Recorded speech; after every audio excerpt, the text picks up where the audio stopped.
Hello, good morning to all of you. Welcome to geography by Siddharth. आज हम लोग बात करेंगे भारत के भूगोल के बारे में।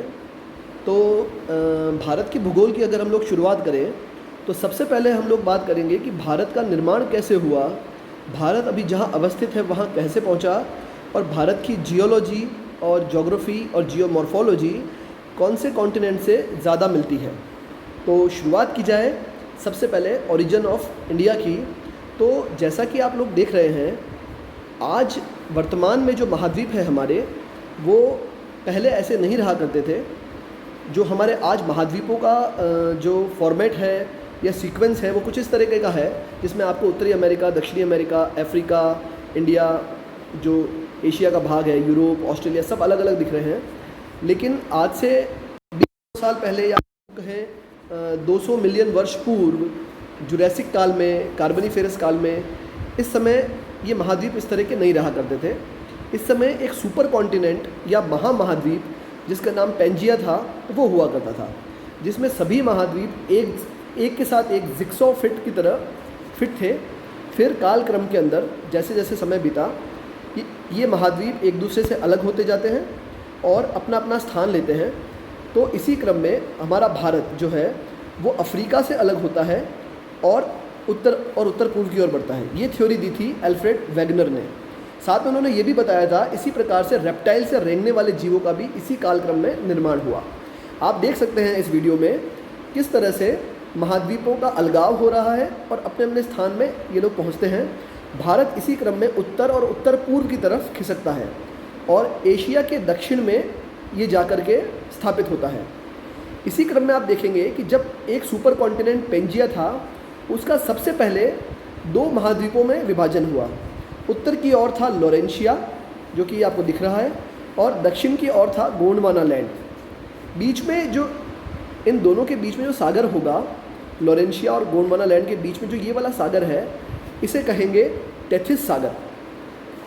अब हम लोग अगर बात करें कि इसका क्या रोल होगा, तो हम लोग देखते हैं कि लोरेंशिया और गोंडवाना लैंड जब ये अलग होंगे, इसी क्रम में भारत जो है लोरेंशिया की तरफ जाएगा।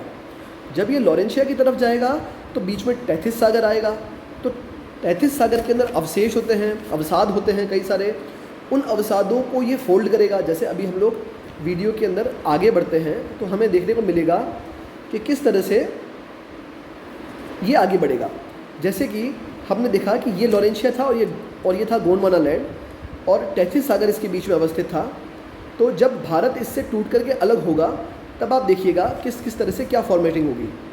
सबसे पहले तो उत्तरी अमेरिका, यूरोप और एशिया मिलकर के लोरेंशिया का निर्माण करता है। बीच में टेथिस सागर है।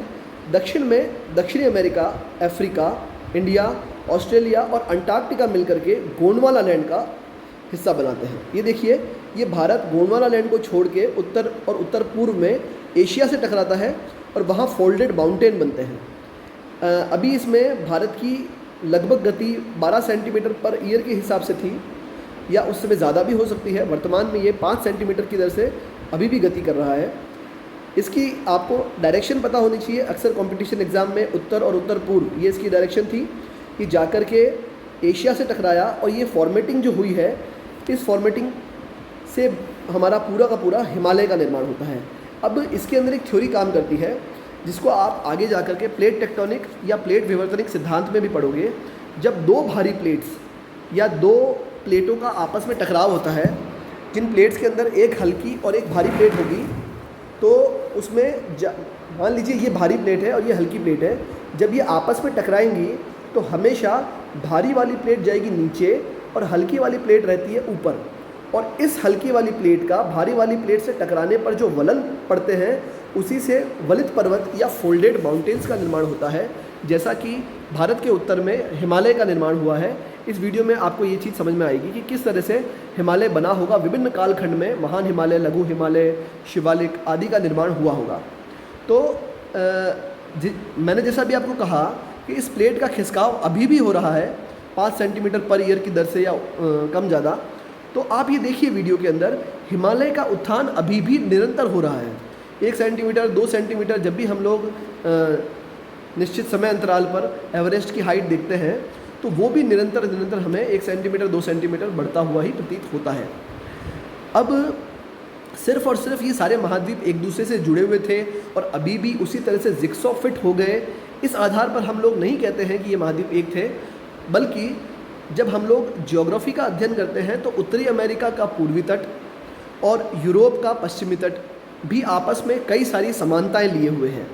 जब हम लोग इन दोनों को जोड़ के देखें अगर, तो निश्चित तौर पे कहा जा सकता है कि हाँ, ये दोनों के दोनों तट कभी ना कभी आपस में जुड़े हुए होंगे।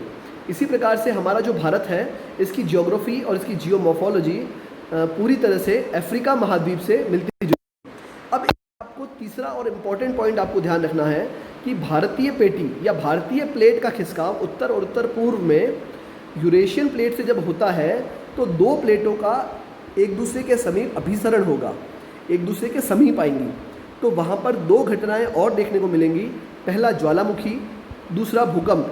चूँकि यहाँ पर्वतों की ऊंचाई बहुत अधिक है, अतः हमें ज्वालामुखी कम से कम परिलक्षित होते हैं, परंतु यदा कदा यहाँ पर भूकंप आते रहते हैं। ये जो रेड आपको डॉट्स दिख रहे हैं, ये भारत की भूकंप पेटी ही है।